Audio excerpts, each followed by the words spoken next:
पिछले 10 घंटों में सीरिया में क्या हुआ है, क्या अपडेट्स आ रही है, वहां पर क्या सिनारियो है, क्या सिचुएशन है, सब पे बात करने जा रहे हैं।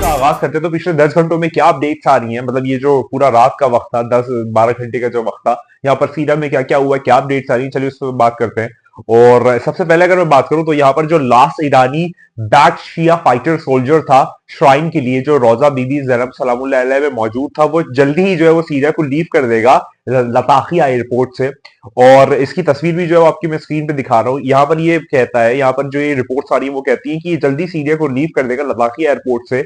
और ये आखिरी शख्स था कि जो जनाब बीबी ज़ैनब सलामुल्लाह अलैहा की श्राइन में मौजूद था, रेजिस्ट करता रहा, लड़ता रहा 4 घंटों तक। और रेबल फोर्सेस को हर तरह से, रेबल फोर्सेस जो है वो एसटीएस वाले घेरे हुए थे, अल जुलानी और उसके जितने भी मतलब ये कमजोर कमीने लोग थे उसको घेरे हुए थे, लेकिन वो आखिर में 4 घंटे तक रेजिस्ट करता रहा, लड़ता रहा। और अब जल्दी ही जो है वो सीरिया को लीव करके वापस लौट जाएगा। ये रिपोर्ट आ रही है लताकिया एयरपोर्ट से, ये जो ईरानी बैक शिया फाइटर था, पहली रिपोर्ट आ रही है। अगर मैं आगे बात करूं तो यमन का जो अंसारुल्लाह है वो कहता है बशर अल असद के मुतालिक कि उसने हमारी एम्बेसी को क्लोज कर दी डेमेस्कस में, और एक्सचेंज में सऊदी अरेबिया जो है वो ओपन करने दे रहा है हमें अपनी हमारी एम्बेसी सऊदी में। तो ये वाली भी एक जो है वो यमन के अंसारुल्लाह जो है अंसारुल्लाह, उसकी ये बात आती है। अगर मैं आगे बात करूं तो यहाँ पर और बहुत सारी रिपोर्ट्स आ रही हैं, जैसे कि ईरानी फॉरेन मिनिस्टर जो है वो कुछ नेक्स्ट स्टेप्स के मुतालिक कहता है कि आगे ईरान की क्या नेक्स्ट स्टेप होगी सीरिया में। तो उसमें कुछ बातें यहाँ पर आती है कि हम जो है वो एक सपोर्ट करेंगे एक पॉलिटिकल सिस्टम सीरिया में, जो कि यूएन यूनाइटेड नेशंस की सिक्योरिटी काउंसिल के रेजोल्यूशन 2254 के थ्रू बेसिस होगा, जिसमें ये चीजें आती है। कौन सी चीजें आती है अब आप बोल सुने। पहली चीज ये आती है कि जो इमीडिएट मतलब सीज होगा, वो हॉस्टालिटीज को सीज किया जाएगा। पार्टीज और मैकेनिज्म जो मॉनिटर सीज फायर हो रहा है उसमें जो ये आपका हॉस्टालिटीज है, जो हॉस्टाइल्स है, उनको जो है वो सेसेशन होगा, उनको हमेशा जो है वो फॉरन ही उनको देखा जाएगा, सीज किया जाएगा। उसके बाद जो है नेगोशिएशन और पॉलिटिकल प्रोसेस जो है वो स्टार्ट कर दिया जाएगा। जितने भी लेजिटिमेट अपोजिशन है पार्टी सीरिया में, उनके साथ जो है वो एक बात करना या फिर एक जो आप कह लीजिए नेगोशिएशन का सिस्टम है वो स्टार्ट कर दिया जाएगा। और इसके अंदर एक्सेप्शन रखा जाएगा एसटीएस और आईएसआईएस के साथ, यानी कि जो और सीरिया में ग्रुप्स है उनके साथ जो है नेगोशिएशन और बातचीत स्टार्ट कर देगा ईरान। लेकिन इसके अंदर जो आईएसआईएस है और एसटीएस है इसको एक्सक्लूड करेगा, क्योंकि ईरान जो है वो एसटीएस और आईएसआईएस का सीधा जो है दुश्मन है। तो यहां पर जो है जाहिरी तौर पर समझ में आता है कि एसटीएस जो है हयात, जो ये तहरीर है शाम की, जिसका जो कमीना कमजर्फ जो इसका जो सदर है, जो इसका मेन आदमी है वो अल जुलानी, जिसकी लास्ट वीडियो आपने देखी होगी, जो इस जमाने का यजीद इस जमाने का कुत्ता है कि जो जनाब बीबी सलामुल्लाह अलैहा के रोजे में जो है उसने वहां पर लूट मार स्टार्ट कर दिया।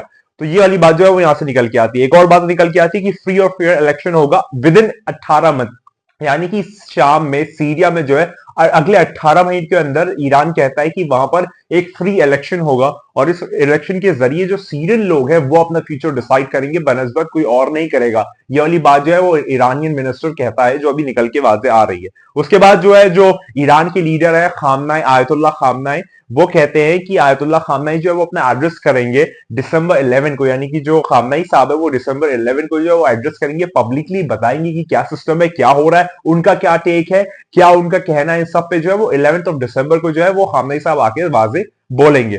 अगर मैं आज बात करूं तो फिर जो कल जैसे बात हुई थी कि बशर अल असद जो है वो रशद भाग गया है, पुतिन के पास भाग गया है, तो यहां पर जो है वो कुछ तस्वीर और कुछ वीडियोस जो है वो इंटरनेट पे वायरल हो रही हैं। लेकिन मैं आपको बताना चाहूंगा कि ये जो आपकी स्क्रीन पे तस्वीर आ रही है, ये जो वीडियो आ रही है, ये एक्चुअली अभी की नहीं है। ये पहले बशर जब विजिट किया था उसने मॉस्को में, तब की ये वीडियो और तस्वीर है। लेकिन ये बात हमेशा रिपोर्ट के तहत आ रही है कि जो बशर अल असद है वो मॉस्को रशिया भाग गया है, लेकिन ये जो वीडियो और ये तस्वीर ये पहले की है। तो मैं आपको ये बात क्लियर करना चाह रहा था कि ये वो वीडियो नहीं है इस बार की, ये पहले की वीडियो है। हाँ, लेकिन अभी ये न्यूज आ रही है और रिपोर्ट्स कह रही हैं कि बशर जो है वो रशिया में प्रेजेंट है।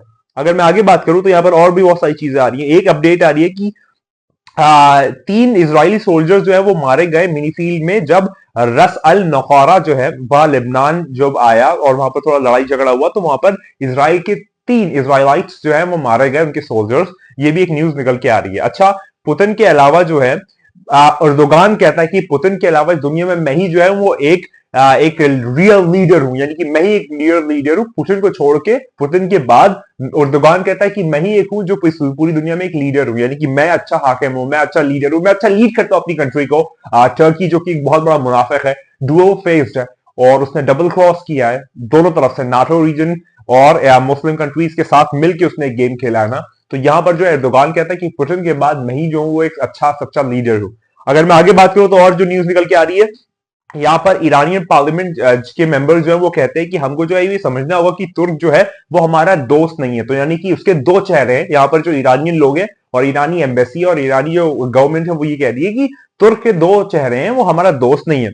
अगर मैं आगे बात करूं तो फिर ये वाली बात की जो ये फोटोज है वायरल हो रही है बशर अल असद के पहले के फोटोज है, इस बार के फोटोज नहीं है, ये वाली बात आपको ध्यान रखनी चाहिए। अच्छा, उसके बाद जो है बहुत ज्यादा यहाँ टेंशन क्रिएट हो रहा है, इजराइलिट्स जो है वो भी सीरिया में घुस गए, एचटीएस जो है उसने पूरा टेक ओवर कर लिया है, और शाम डेमेस्कस में उसका, दमिश्क में पूरा उसका टेक आ गया है। तो ये वाली भी चीजें जो है वो आ रही है। अच्छा, उसके बाद में अगर बात करूं तो बहुत ज्यादा हैवी आर्टिलरी और बहुत ज्यादा एयर स्ट्राइक्स जो है इजरायली आर्मी ने कंटिन्यू किए करते हुए, और वो सीरिया की तरफ और बढ़ते चले जा रहे हैं, यानी कि सीरिया के और इंट्रूड करते चले जा रहे हैं, और उनका गोल जो है वो दर्रा है, यानी कि दर्रा तक वो जाना चाहते हैं, और वो बर्बादी करते हुए अंदर आगे चलते चले जा रहे हैं। आपकी टीवी स्क्रीन पे, आपकी मॉनिटर स्क्रीन पे, आपकी फोन की स्क्रीन पे ये वाली वीडियो आ रही होगी, ये कुछ वीडियो देखें, ये इजरायली आर्मी की है कि जो वो अंदर चलते चले जा रहे हैं। तो ये वाली भी बात जो है वो आ रही है। अच्छा, इसके बाद जो है अगर मैं बात करूं तो यहाँ पर जो अल जुलानी कमीना कमजर कुत्ता शख्स है, यहाँ पर एक जो इंटरव्यूअर थी, अमेरिकन हिपोक्रेसी आप देखिए कि जब जो ईरानी इब्राहिम रईसी थे, ईरानी प्रेसिडेंट, जब उनको इंटरव्यू देना था, फिर उन्होंने कहा कि आपको हिजाब पहना तभी मैं इंटरव्यू दूंगा, तो फिर उनका जो इंटरव्यू है वो नहीं लिया गया, और जो एंकर थी उसने हिजाब नहीं पहना। लेकिन क्योंकि अल जुलानी का इंटरव्यू लेना था, तो फिर यहाँ पर मतलब वो लोग खुशी खुशी जो है वो हिजाब में आई। वो आपके सामने एक स्क्रीन पे ये इमेजेस आ रही होंगी, उसने खुशी खुशी जो है वो हिजाब पहना और अल जुलानी का इंटरव्यू जो है वो लेना था, तो वो इंटरव्यू ले लिया गया, आपके सामने स्क्रीन पे आ रहा होगा। अगर मैं आगे बात करूं तो फिर एचटीएस और आईएसआईएस के जो सिंपथाइज करते हैं कुछ लोग, वो इतना ज्यादा सिंपथाइज करते हैं कि वो अपनी फैमिली के खिलाफ जाने वाले हैं। यानी कि आपकी यहाँ पर एक ट्वीट आ रही होगी आपकी स्क्रीन पे, आप ये देखें कि यहाँ पर जो लोग हैं वो कहते हैं कि अगर कोई एचटीएस के खिलाफ है, आईएसआईएस के खिलाफ है, तो मेरा वो भाई भी क्यों ना हो, मैं उसके सीने में गोली दाग दूंगा। ये वाली बात जो है वो निकल के आ रही है। तो ये क्विक अपडेट थी पिछले 10 घंटों में, 12 घंटों में क्या क्या हुआ रात भर में, वो सारी अपडेट्स मैंने आपके सामने बताई। और याद रखिए, बचत का खाना कोई नहीं है, वो आने वाला है। ये जितने भी कमजोर कमीने कुत्ते शख्स हैं, इनको जो करना है कर लेनी, जितनी तरीके से करना है कर लीजिए, जितनी इंटेंसिटी से करना चाहते हैं कर ले, जितना स्पॉन्टेनियसली करना चाहते हैं कर ले। बस कुछ वक्त की मोहलत है, वक्त मालूम तक की मोहलत है। ये शैतान भी जानता है, अज़ीज़ भी जानता है, ये जैसे कमीने कुत्ते कमजोर शख्स भी जानते हैं कि वो आने वाला है, वो बहुत जल्द आने वाला है। आप लोग इसमें पूरा बहुत आराम से और बहुत ध्यान से इन चीजों को ऑब्जर्व करेंगे। एक पैटर्न है, ये रवायतों की रोशनी में होता चला जा रहा है। जब मौलाना ने कह दिया सुफियानी आएगा, उस्मान बिन अब्बासा उसका नाम होगा, तो वो वही होगा, अल जुलानी नहीं है। लोग जो है अल जुलानी को सुफियानी कह रहे हैं, नहीं, अल जुलानी जो शख्स है उसका नाम है अबू मोहम्मद अल जुलानी, जिसको वहां के लोग जो है वो शेख बुलाते हैं। तो अल जुलानी जो है वो सुफियानी नहीं है, सुफियानी का नाम होगा उस्मान बिन अब्बासा। और ये मौलाना क्योंकि कह दिए रवायतों में, तो ये होकर ही रहेगा। अच्छा, यहाँ पर दो चीजें कि हो सकता है अल जुलानी जो है वो मर जाए या हट जाए या हटा दिया जाए कुछ वक्त में, कुछ महीनों में, और फिर जो एक नई अपराइजिंग होगी जो कि 70,000 यहूदियों के साथ आएगा, उसका नाम सुफियानी होगा और उसका नाम होगा उस्मान बिन अब्बासा। उसके पूरा फिजिकल डिस्क्रिप्शन भी है, चैनल पे पहले से वीडियोस प्रेजेंट है, आप जाके देख सकते हैं। तो ये अल जुलानी जो है वो सुफियानी नहीं है। इस वक्त अगर आप ईरान को खुरासानी समझ रहे हैं तो आप उसे वो भी नहीं कह सकते, क्योंकि जब तक खुद चीजें अपने आप में वाज़ेह नहीं होती तब तक कुछ भी नहीं कह सकते। तो जैसे कि बहुत सारी चीजें भी चली है। सैयद हसनी जो है वो पहले की एनालिसिस के मुताबिक मुझे हसन नसरुल्लाह लगते थे, लेकिन अब उनका वो मतलब इस दुनिया में अब नहीं है, तो फिर वो वाला फिगर जो है वहां पर नहीं सेट होता। इसी तरीके से बहुत सारे अभी रिपरकशंस और बहुत सारे कंफ्यूजन और परप्लेक्शंस और कॉम्प्लेक्सिटीज जो है इस वक्त मौजूद है।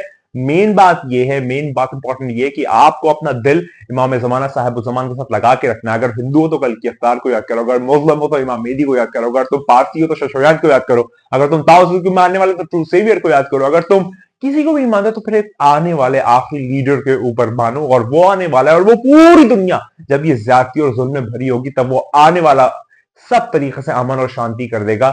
ये उसका वादा है, बल्कि ये खुदा का वादा है कि वो पूरी दुनिया में अमन और शांति करेगा इस आने वाले के जरिए। वो आने वाला है, वो बहुत ज्यादा रहता है। बार बार लगातार जो कि तेरे मेरे और हम सबके मौलाने, और याद रखी तू नहीं है, बस वही है। खुदा को याद करो यार, खुदा को याद करो। खुदा हाफिज।